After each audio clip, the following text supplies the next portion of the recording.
Hi there. Welcome to the Goal Getter podcast. We are so glad that you are here. I'm Lindsay, the dreamer and visionary of the business. And I'm Jordan, the brains of the business, meaning I do all the back end stuff or anything that Lindsay doesn't like doing.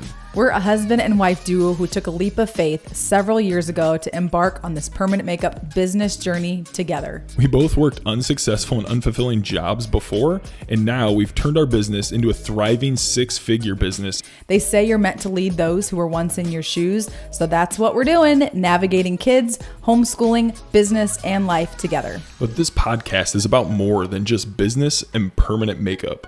It's about personal growth. We're here to help you conquer your goals, both in your business and in life. And remember, growth begins when you get outside of your comfort zone. Does all that sound good? Awesome. Let's dive on in. What's up, everybody? How have you guys been doing?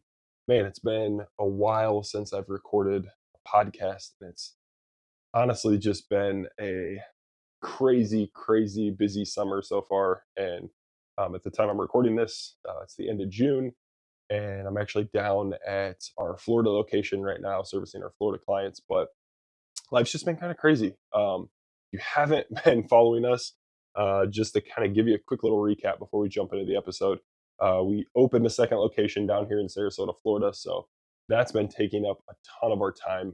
It's been a lot more than we'd initially thought, but that's okay. It's good. And not only on top of that, but because of that, we've rebranded. So newsflash, if you didn't know, we're no longer Michiana Microblading. We are Bowerman Artistry. So that has also taken up a ton of my time because I've been going through and having to redo the whole website and rebrand and make sure all the links are correct and all of the forms for clients, and basically like 8 years of being Michiana Microblading, and now deciding to go through and like change locations and change all of the names and the titles and the web pages and everything. So that's been creating a ton of work on my side.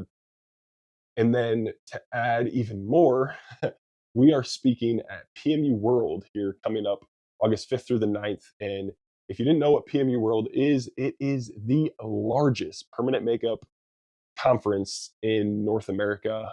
I think they're expecting like over 2,000 people this year. It was absolutely insane. We went as just as regular attendees last year, and this year we're going as speakers. So that's been also taking up a ton of my time diving in with Lindsay, and we are speaking on stage about mastering mature skin. And that's a huge topic in the permanent makeup industry that is not really talked about. So we've been really diving in on those three things, and that's why I haven't been on the podcast. It's been time consuming doing those three things and then pulling my attention away. But I'm here today to dive into a topic that kind of came up at one of our recent trainings, and I'll kind of dive deeper in that a little bit. But essentially, I was teaching needle theory and machines to an introduction to brow course at our trainings, and one of the students basically looked at me, and she was talking through different things and thinking through, and was like, okay, so if I'm starting out in permanent makeup, like what's the best way to essentially start off and not make any mistakes, is essentially what she said. Like, hey, how can I start tattooing on someone's face, tattooing eyebrows, and how can I do it that I don't make any mistakes, is what she thought. That was basically the question she asked me. So first off, super hard question to answer on the spot. But essentially, I think the question, and diving a little deeper now, I gave her kind of a little bit of a shallow answer, but diving deeper into the question, it is essentially, it just starts with mindset. Like, what's your mindset when you're starting something, whether it be permanent makeup or not, whether you're starting a business or you're starting something new or something that you're afraid of, or you're afraid of failure, right? That's the big part of the question. Like, I'm afraid to fail in that question. So essentially, her asking that question is me, I'm receiving it as like, she's telling me like, hey, I don't want to fail. Help me not fail. Like, what can I do um, to not do that and have success? And I think a huge part of that comes just in thinking about the question, right? Like she has a fear of failure. That's the root cause of her asking this question is she is afraid to fail at permanent makeup. And I want you to just think for a second. I was listening to a podcast the other day. It's called Marketing Secrets. It's by a guy named Russell Brunson. He's a marketing guru. Like the dude is just amazing in his thoughts and how he markets and things like that. But essentially, he was talking with I believe Myron Golden, and they're basically talking about how can you have essentially a failure reframe. So hang with me here for a second. But instead of thinking I'm afraid to fail, how can I how can I restructure this so that I don't fail? Instead of thinking that way, basically Russell Brunson was talking on the podcast and he's talking about how can I fail faster so I know how not to do it so then I can actually have success. And I got to thinking about that and I'm like, you know what? Like that's huge because there's so many people out there that are afraid to fail so they either one don't try it or two they fail and they don't learn from their mistake.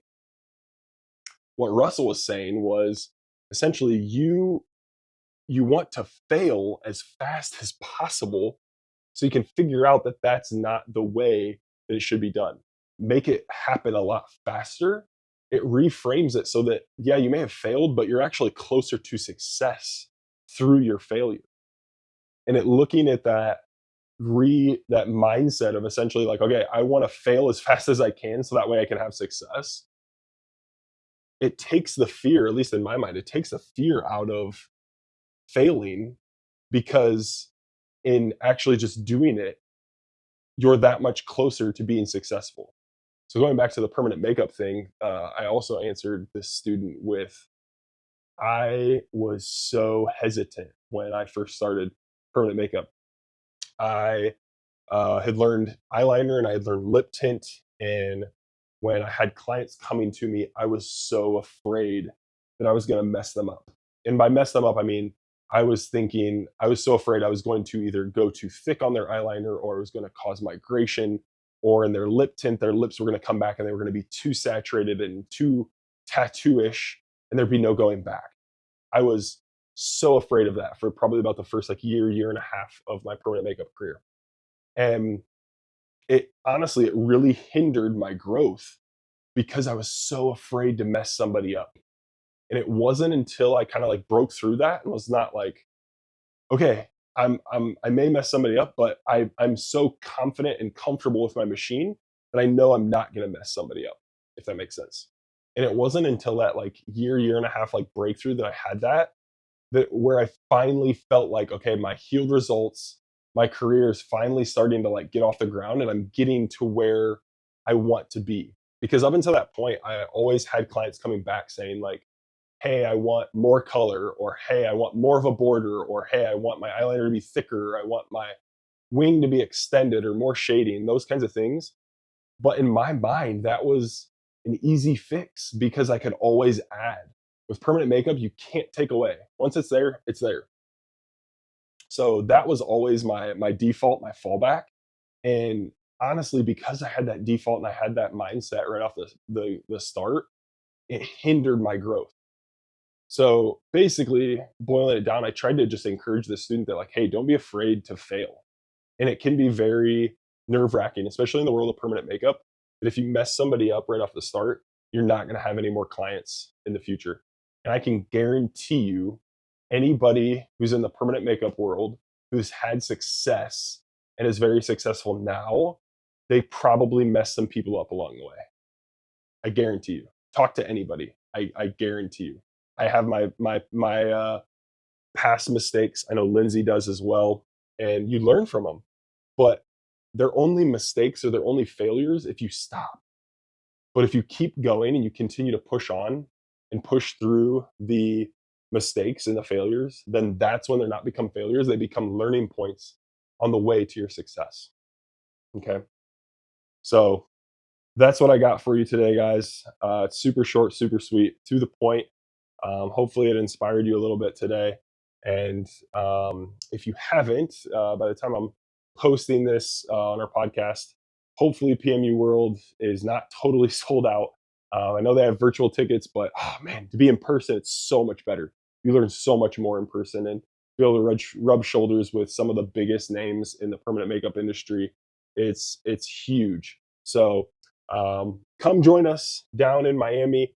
Again, August 5th through the 9th, PMU World. You can go to pmuworldlive.com to get your tickets. I think all access is sold out, but the elite tier, I believe at the time of posting this, is still available. So definitely highly encourage you to do that. Use Bowerman 10 at checkout to get 10% off your ticket. And we hope to see you guys there. Thanks, and we'll talk to you soon.